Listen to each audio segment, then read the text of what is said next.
Hello, everyone. Welcome back to Silver Tears Tarot and welcome to our Sunday reading. So, we're going to take a look at the energy that's been developing for you over the weekend and then get a little bit of an idea of what we have kind of moving you into the week. So, maybe get a little bit of an idea of what's coming.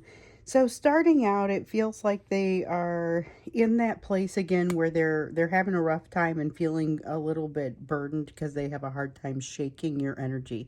Can't seem to get out from under it. So that was something that showed up yesterday. Let's see what's showing up today. It'll be a general reading for this collective. So it's not going to resonate with everyone, but it shouldn't resonate with everyone. If it does resonate with you, as I often say, take a look at the other readings, hit subscribe, because they're all very much connected.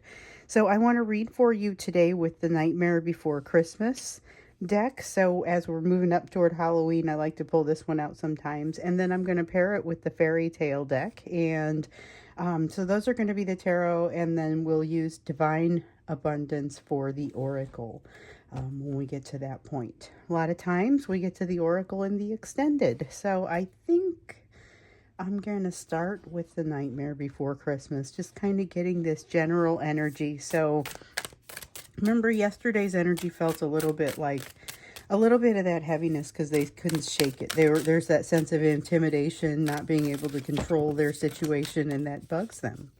Something that bothers them. Yeah, Queen of Needles, here we are. Refusing to take a shape. Let me see what I dropped here. Okay.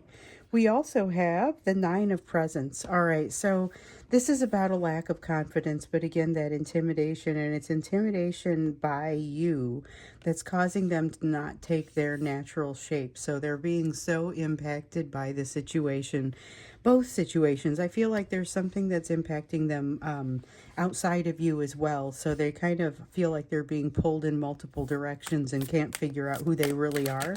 Need to kind of get in there and do a little bit of that soul searching and personal reconciliation on their own. So we've seen a little bit of that, but that's what kind of day this is.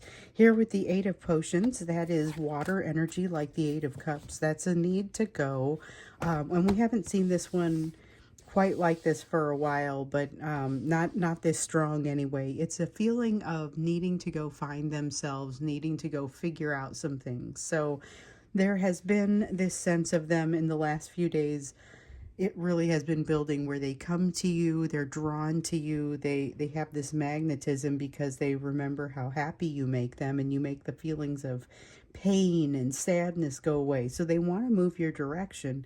But then suddenly it's too much and they've got to get away. They run away, they hide, but they make sure that they can still watch to make sure that you are watching for them, to make sure that you are doing what they expect. And because they wanted to keep tabs.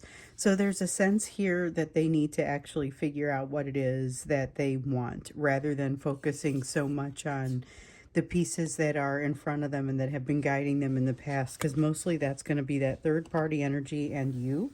There's a need here to stand on their own 2 feet. That's kind of what's coming out there. I don't know that they're seeing it. That energy is there, but I don't know if they're realizing, no, it's time to figure some things out that are outside of all of it. Because we know this is a person who's on their own journey. This is about the journey.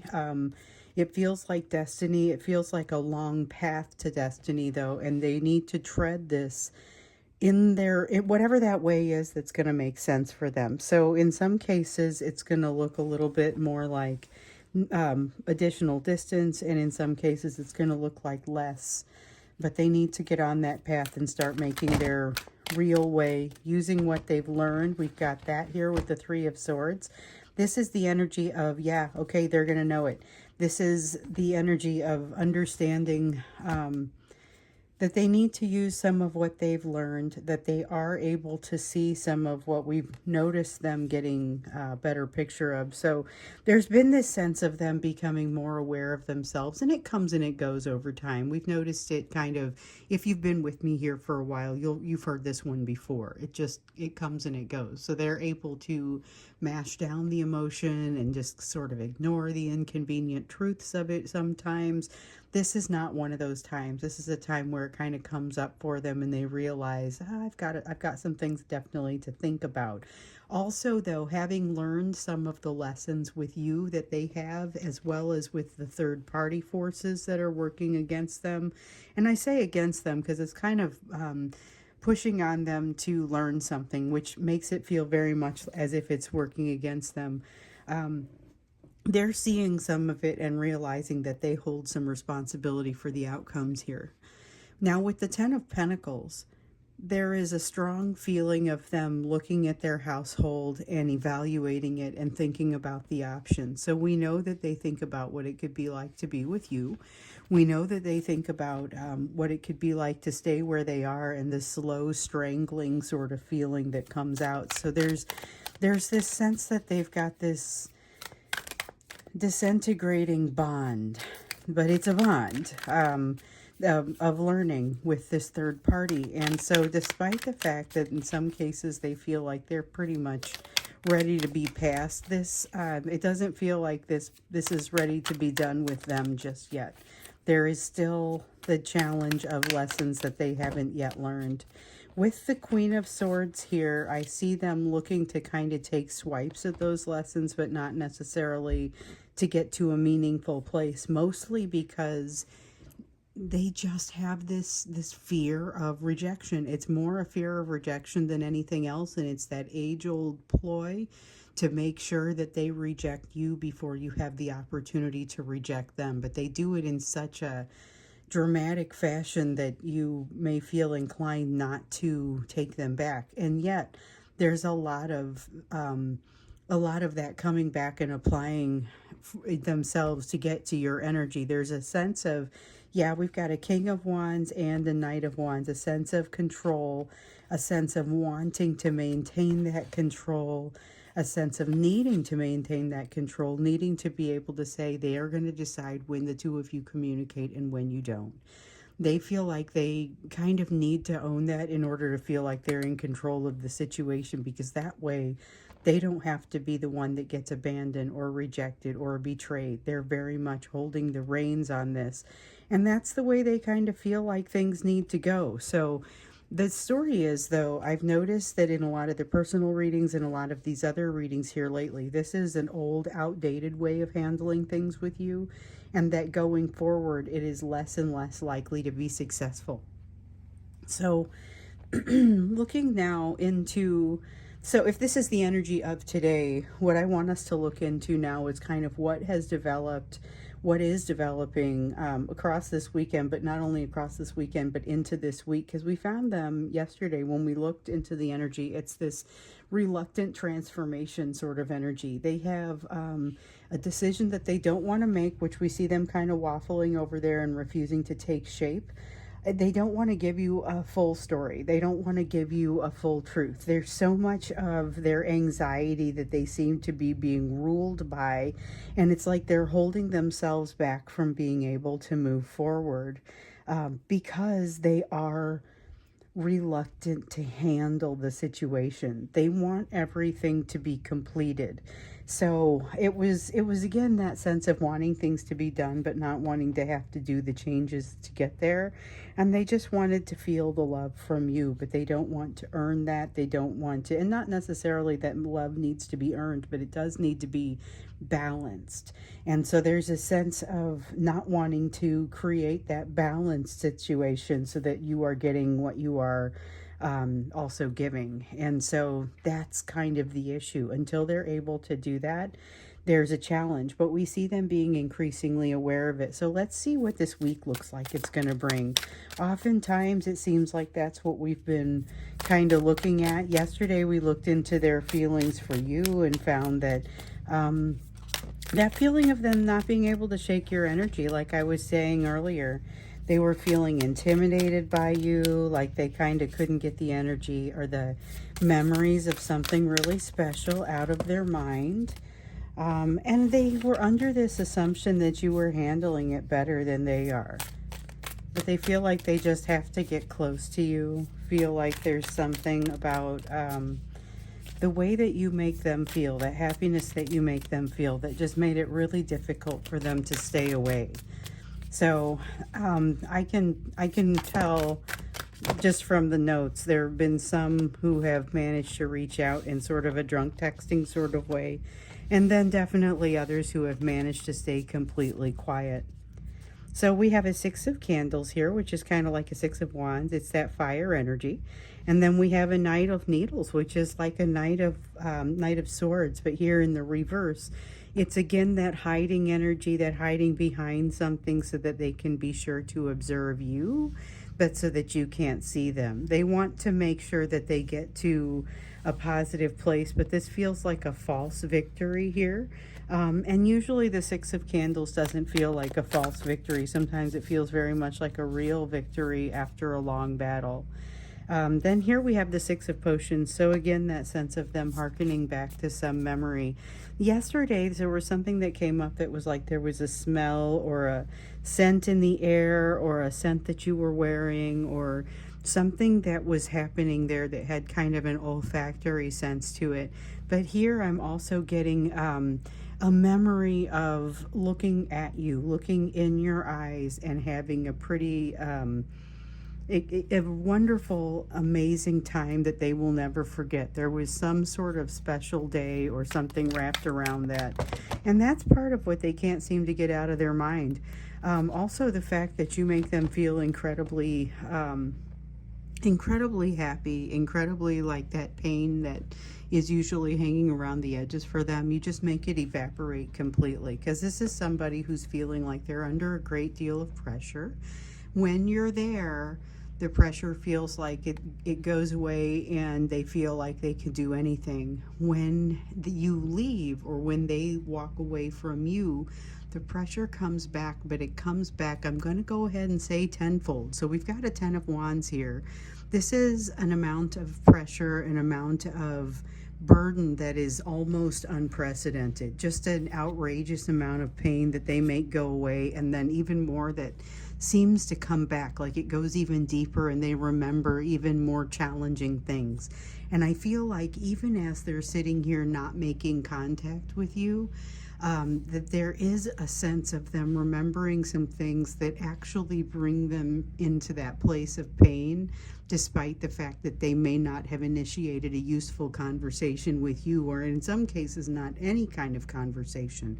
So you know how sometimes I say that the two of you, with the type of bond that you have, the way that you came together, if you never see each other again, you still are going to have these lessons that are here for you. You have been given what I'm going to go ahead and call a gift, even though I know it doesn't feel like one sometimes.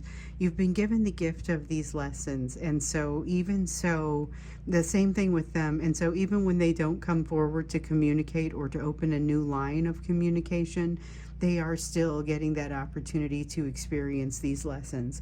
So then we've got the Fool card here. They are definitely jumping into something. So for those of you who are not in communication, this could be communication, because it's very much inspired by the way you make them feel. We've got this Five of Swords, which is almost like, it's got a little bit of a drunk dial sort of, it's an accidental drunk dial sort of situation where they accidentally send something, or they had something written up and they had no intention of sending it and they accidentally hit send. I don't feel like they typically take risks like that, but this is almost like they accidentally purse dial you, you know. Well, you know, obviously not everybody's carrying a phone in a purse. Even I'm not doing that. But the idea is it's like an accidental drunk dial. That's really what it reminds me of. And with the Queen of Wands in the reverse, it's also kind of like they fantasized about having this conversation. So the opportunity arises and they jump into it. Now, I guess what I'm curious about is what the contents are of this conversation, because it feels like it's, like I said, almost an accidental thing. So it might even be that they run into you in some place out in public. You have an Eight of Swords here. So yeah, you know how they're not even suspecting much. Like, as you are about to run across one another, they are completely letting their guard down. You see them before they see you, and there's no opportunity for them to hide. That's kind of how this feels. Or, it could happen over the phone. They accidentally get a hold of you, and there's no way that you're not going to see that notification, and so they decide to go ahead and own it. I think you're getting an unhealed version, though. I'm curious to know what that means and where it goes. So you got a Page of Pentacles and a Four of Pentacles. Page of Pentacles says you have an unhealed version. Four of Pentacles says it becomes evident because they get really controlling very quickly. So it goes from kind of this swing from being very open and not realizing what's going on to suddenly feeling very threatened, and suddenly showing that unhealed portion of themselves. So I don't know if that means, oh my goodness, they act surprised and really let it show, or if they do something inappropriate. Let's take a look at that when we get into the extended. Like, what are they doing when they run across you? Because some of you were about to run across somebody in person that you didn't anticipate. Like, neither one of you is necessarily going to be ready for that or expecting that. Let's look at that when we get into the extended, what the circumstances are around that, because I see a couple of ways that it could come out, but I don't really know what happens.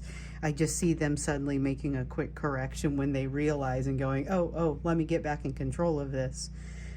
So before we go to the extended, of course, and the link to the extended will be down below, as always, in the description of the reading.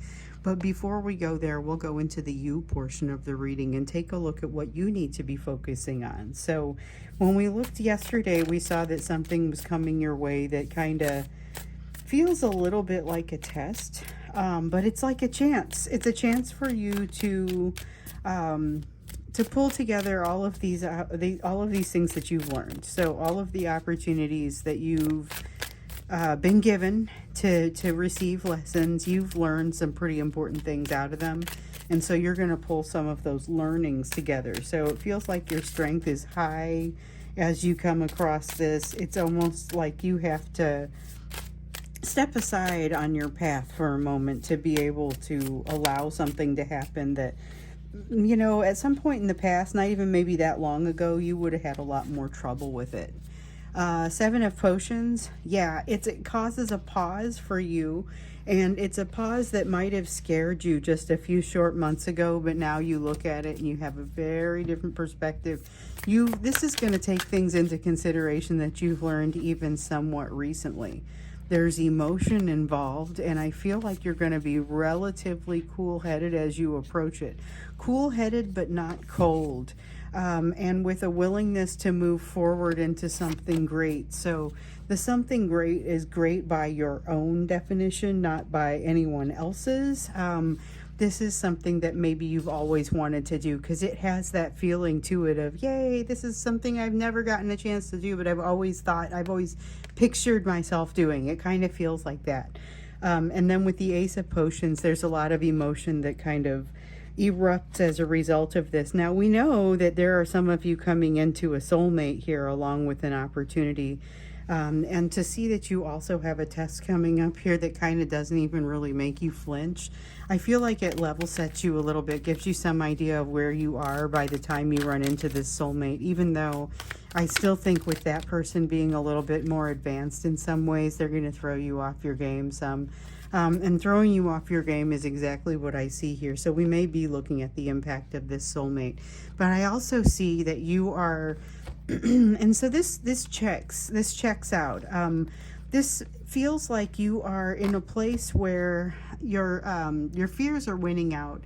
You're feeling very concerned. It's a perilous place from an egoistic standpoint, and then someone comes to you, and this is that soulmate offering to help you out with something, and you kind of need the help, but it's about whether you accept it, whether they say, hey, let me know, and you have this opportunity to say, why, yes, I would like some help, or even to give them a call after and say, could I please have that help? It's all about you dropping your guard And I feel like in this energy, you are quite capable of doing that. You're very humble. It's not like you need to be, you're getting away from that egoistic need to be seen a certain way, but it is still something that plays into your behaviors. It does seem like you are moving into a very authentic version of yourself, and that starts to remove a lot of boundaries for you. So becoming a more authentic version of yourself sometimes means a lot of truths come out that you might otherwise have kind of kept to yourself, but you'll find it to be a very liberating experience, particularly when you let yourself show to this person. So somebody that you might not even really have been looking for or expecting, and that's kind of what makes it special, but also they have so much to offer you. That makes it special, and it seems like you're now attracting those folks.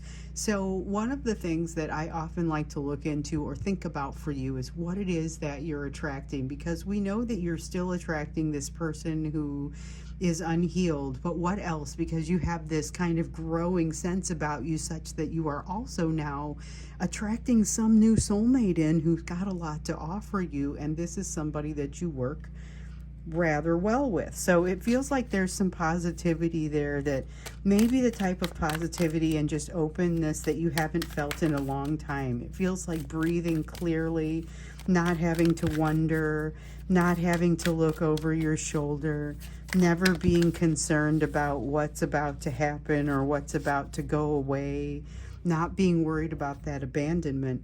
But a fair amount of that not being worried about the abandonment is going to come from the fact that you no longer worry about that sort of thing so much because of the inner child work that you've done, because of the shadow work that you've done, because of the work that you've done to evolve your own self-worth. These are all things that are going to kind of make that go away. But I feel like here in the next few days here, as things start to evolve for you, you experience even more of a change, likely to run across something that creates a great deal of fear for you. But the thing to note is that you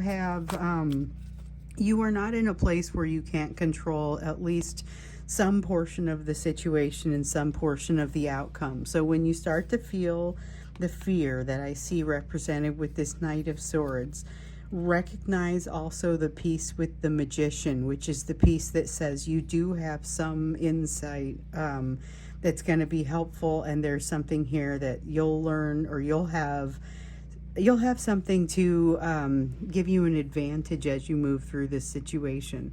Also, it has to do with information that you already have and may just not be thinking about in these terms yet. So it's reframing, thinking about something. It doesn't feel like it's a scary situation or a bad situation, but it does feel like it's a little bit intense for you as it happens and as it goes. So I think I'm going to do, I know I usually do these in the extended, but I'm going to go ahead and do an oracle card for you here to just kind of add on to what we see happening here, and to go, I mean, I'll probably still do one in the extended too, but ease. This is about going with the flow. It's easy for me to receive. It's easy for me to receive. It's easy for me to receive. That's what this is. Something that you probably have already been working on. You've been so great at giving, but you've also got that need to learn how to receive as well. And with your person that you've been dealing with, this is a person who's not been so great at either giving or receiving in a lot of cases. And so you're about to run across someone who's maybe a little bit better at both of those things, and you'll have to reorient yourself. And as you do and switch over to this frequency, you're going to notice that this the connection with your divine masculine starts to change. So the bond doesn't shift. The bond doesn't go away, but the nature of your interaction with it will. And this is what's coming to you is one of the things that's going to help to set you forward and move you forward. So I'm going to go ahead and go to the extended at this point, and we'll look a little bit more at what can be expected after what we see here, because as we looked into this, there's that sense of them probably communicating with you but not intentionally. And what does that end up looking like? What does their response look like? Especially in light of what's happening with you here, because I think you need to, you're going to be given some energy to react to, and I think that your reaction may be a little different given what you've been learning than what it has been in the past. So let's take a look at what you'll be responding to. That's what we'll look at in the extended, so I'll see you there. Again, the link is down below. I'll either see you there or I'll see you again in the next reading.